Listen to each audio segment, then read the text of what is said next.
लेकिन खास करके जो हरियाणा है या उत्तर प्रदेश है, तो वहां पे एग्जाम के कारण और आज तीज का त्योहार है उसके कारण चक्का जाम की जगह वादा खिलाफी विरोधी सभाएं, प्रदर्शन और मोदी सरकार के पुतले जलाने का प्रोग्राम, और हरियाणा और उत्तर प्रदेश में तो ये कार्यक्रम चल रहा है, और बाकी देश में सैकड़ों जिलों में 11 बजे से लेकर के और 3 बजे तक का चक्का जाम का आज प्रोग्राम संयुक्त किसान मोर्चा ने रखा है। और आप सबको जानकारी है कि आज का जो ये कार्यक्रम है, आज का जो ये विरोध प्रदर्शन और चक्का जाम है, ये है एमएसपी को लेकर के।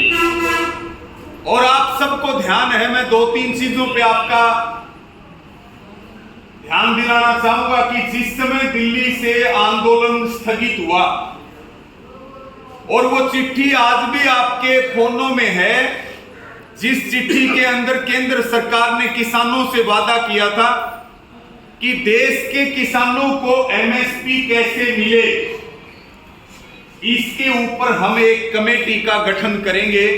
देश के सभी किसानों को एमएसपी मिलनी चाहिए। 3 जुलाई की मीटिंग में यह भी फैसला हुआ कि जब तक सरकार ये नहीं बता देगी कि कमेटी की ताकत क्या है और कमेटी एमएसपी के लिए कानून बना सकती है या नहीं बना सकती है, तो हम कमेटी में तब तक शामिल नहीं होंगे। हम 3 नाम कमेटी के नहीं देंगे। और उसके बाद केंद्र की सरकार ने कमेटी का गठन किया और कमेटी के गठन में 5 लोग जो सरकार के पिट्ठू हैं, जो किसान आंदोलन के विरोधी हैं, जो संजय अग्रवाल पूर्व कृषि सचिव हैं, जिनको श्रेय जाता है 3 काले कानून लाने का, उनको तो अध्यक्ष बनाया गया।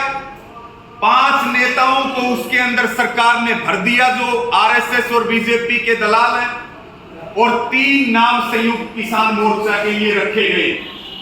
और आप सबको यह भी जानकारी है कि केंद्रीय कृषि मंत्री नरेंद्र तोमर ने लोकसभा में बयान दिया और उस कमेटी के नोटिफिकेशन में लिखा हुआ नाम है एमएसपी कमेटी, लेकिन एमएसपी गारंटी कानून बनाने के लिए वो कमेटी जिक्र तक भी नहीं करेगी। उस कमेटी का कोई एजेंडा नहीं है कि वो एमएसपी के ऊपर बातचीत करेगी, और नाम एमएसपी का दिया गया। तो संयुक्त किसान मोर्चा ने फैसला लिया कि हम इस कमेटी के अंदर शामिल नहीं होंगे, और हम 31 जुलाई को जोरदार तरीके से पूरे देश में विरोध करेंगे और सरकार की पोल खोलने का काम करेंगे। और इस कमेटी की रिपोर्ट जो आएगी वो एक ही रिपोर्ट आएगी, जिस दिन रिपोर्ट आएगी कि 3 कानून वापस ले आओ, इस देश के किसानों का भला हो जाएगा। यानी कि 3 कृषि कानूनों को वापस लाने के लिए सरकार ने एक कमेटी का गठन किया। इसलिए मोर्चा ने इस कमेटी का बहिष्कार भी किया और इसमें शामिल ना होने का ऐलान भी किया। साथियों, अभी समय बड़ा मुश्किल है। एक तरफ सरकार संयुक्त किसान मोर्चा में फूट डालने का काम कर रही है, और दूसरी तरफ जो अभी एक्शन साहब बहुत सारी चीजों पर जिक्र कर रहे थे, रागनी के माध्यम से वेद जी ने जो सारी बातें बताई, हमें गंभीरता से, क्योंकि आज का जो दिन है वो वादा खिलाफी के लिए है। सरकार ने एमएसपी के नाम पे हमारे साथ धोखा किया है। सरकार ने अब तक वादों के अनुसार जो मुकदमे दर्ज हुए थे, चाहे वो केंद्र के हों चाहे स्टेट के हों, उनको वापस नहीं लिया। बहुत सारे शहीद किसानों के परिवारों को आर्थिक सहायता नहीं मिली है। इसलिए आज वादा खिलाफी के खिलाफ पूरे देश में प्रदर्शन भी हो रहा, और हमें बहुत मजबूती के साथ, क्योंकि 7 अगस्त से लेकर के और 14 अगस्त तक अग्निपथ योजना के खिलाफ जय जवान जय किसान सम्मेलन होंगे। आप तमाम संगठन, तमाम नेता यहां बैठे हैं। एक सम्मेलन भिवानी जिले का हो जाए, इसी प्रकार अलग अलग जिलों में होंगे। और फिर 18, 19 और 20 अगस्त को आजादी की 75वीं वर्षगांठ पे 75 घंटे के लिए लखीमपुर खीरी के अंदर धरना प्रदर्शन किया जाएगा। लखीमपुर खीरी के शहीद किसानों को न्याय दिलाने के लिए और जो वहां पे हमारे किसान जो जेल में बंद हैं। एक कार्यक्रम 5 अगस्त का भी है, जो ये मुश्तरका मालकान जो जमीन वाला मुद्दा चल रहा है। सरकार जो है वो इनडायरेक्ट रूप से जमीनों पे कब्जा करना चाहती है। जो किसान 50 से 55 से 64 65 से जो इन जमीनों के ऊपर बैठे, तो संयुक्त किसान मोर्चा हरियाणा की तरफ से एक प्रदर्शन जिला स्तर पे ज्ञापन देने का कार्यक्रम पूरे हरियाणा के 22 जिलों में रखा। और एक दो बात और बता करके, क्योंकि बहुत विकट स्थिति में हम हैं। जब नरेंद्र मोदी देश के प्रधानमंत्री बने, उस समय हमारे ऊपर जो विदेशी कर्ज था वो लगभग 58 से 59 लाख करोड़ रुपए था। और 8 साल बाद विदेशी कर्ज बढ़ के 139 करोड़ रुपए 139 लाख करोड़ रुपए हो चुका है। यानी कि कहां 59 लाख करोड़ रुपए था और कहां 139 लाख करोड़ रुपए हो गया। हालात इतने खराब हैं। आपको ध्यान है, अभी टोहाना के एक गांव में ढाणी सांचला भोजराज में बेटियों का एक धरना चल रहा है। और धरना चल रहा है कि भाई 10वीं के स्कूल को 12वीं में अपग्रेड कर दो, क्योंकि हमें 9 किलोमीटर जाना पड़ता है टोहाना, और रास्ते में 3 ठेके आते हैं, कोई सरकारी बस नहीं जाती। वहां हमारी 4 बेटियां अनशन के ऊपर बैठी, और वहां पे पंचायती मंत्री और उस हल्के का विधायक देवेंद्र बबली भी आया। हम भी गए हुए थे, 28 तारीख की बात है। वो देवेंद्र बबली धरने पर आकर के बोलता है कि सारे नॉर्म्स पूरे कर लो और उसके बाद चंडीगढ़ आ जाना, और चंडीगढ़ में तुम्हारा स्कूल अपग्रेड करवा दूंगा। जनता अपने नौकर चुनती है। एमएलए एमपी हम इसलिए चुनते हैं कि जनता काम नहीं कर सकती, और बाकायदा हम अपने टैक्स से उनको पैसा देते हैं। चंडीगढ़ और दिल्ली का काम उनका है, जनता का नहीं है। वहां बेटियों ने उस विधायक से माइक भी छीन लिया। और बड़ी गजब की बात यह है कि 10वीं की बहनों ने एक पंचायत मंत्री को उसी के विधानसभा में उसकी औकात बताने का काम किया कि स्कूल तो अपग्रेड करवाएंगे, चाहे कितनी भी ताकत लगे, सरकार को झुकना पड़ेगा।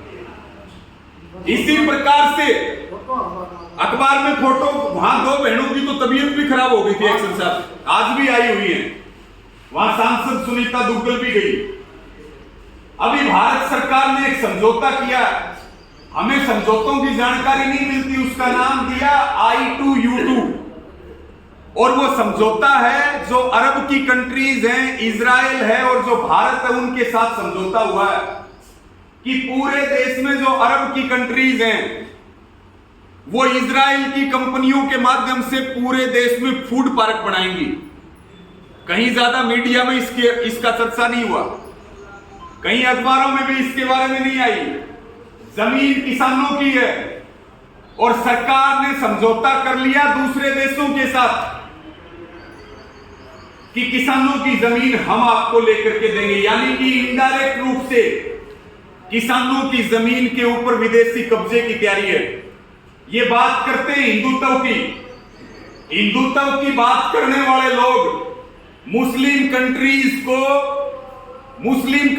को अपने देश की जमीन के ऊपर पनाह दे रही हैं। अभी स्मृति ईरानी का मामला चल रहा था, जिसकी बेटी के नाम पे गाय का मांस परोसा जा रहा है रेस्टोरेंट के अंदर, और उसके बाद भी अगर हम नहीं जागे, आज जिस तरह के हालात हैं पूरे देश में, धर्म और जाति के नाम पे जिस तरह से लोगों को लड़ाया जा रहा है, जिस तरह से आर्थिक संसाधनों के ऊपर कब्जा किया जा रहा है, अंग्रेजों ने भी यही काम किया था। कोई सरकारी महकमा नहीं बचेगा, सब जगह कंपनी का राज होगा।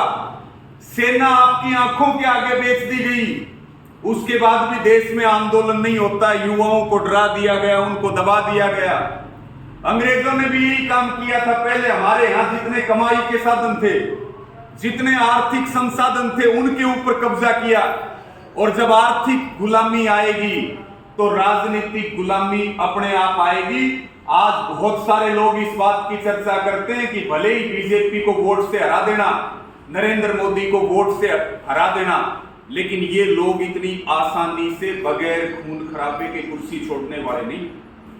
क्योंकि देश लगातार गुलामी की तरफ बढ़ रहा है। तो केवल और केवल एक उम्मीद है संयुक्त किसान मोर्चा, केवल एक उम्मीद है कि किसान आंदोलन, अगर हम सब हर रोज धीरे धीरे जागरूकता लेकर के आए, हमने अपने संगठन और अपने परिवार को मजबूत किया, तो जो सरकार, आप देखिए कि 3 कृषि कानून वापिस होना आपकी कितनी बड़ी ताकत है। कोई सोच भी नहीं सकता था कि भाई मोदी सरकार झुक जाएगी।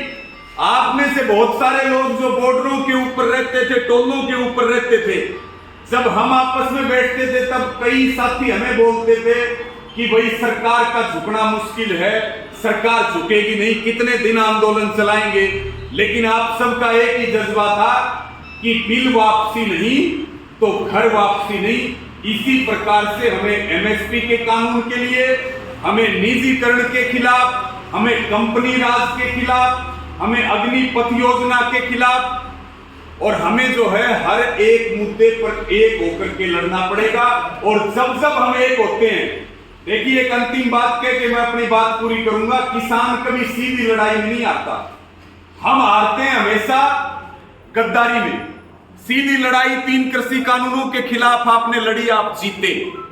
इसी प्रकार से जब जब हम सीधी लड़ाई सरकार के साथ लड़ेंगे, एक होकर के लड़ेंगे, चाहे वो किसी भी पार्टी का शासन रहा हो, किसान ना पहले कभी हारा है, ना आज हारेगा और ना भविष्य में कभी हारेगा। मेरी सबको प्रार्थना है हाथ जोड़ करके कि अपने काम को भी करते रहें और अपने काम के साथ साथ अपने संगठन को मजबूत करो, अपने परिवार को मजबूत करो, अपने बच्चों को अच्छी शिक्षा दो, अपने बच्चों को अच्छे संस्कार दो, पर्यावरण को बचाने के लिए काम करो।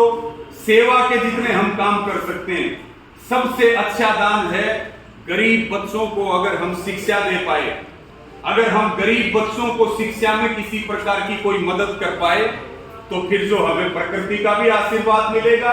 और शिक्षा जब किसानों के परिवारों में आएगी, उनके बच्चे पढ़े लिखेंगे, तो हम निश्चित तौर पे आगे बढ़ेंगे। आप सब ने मेरी बात सुनी, सबका बहुत बहुत धन्यवाद।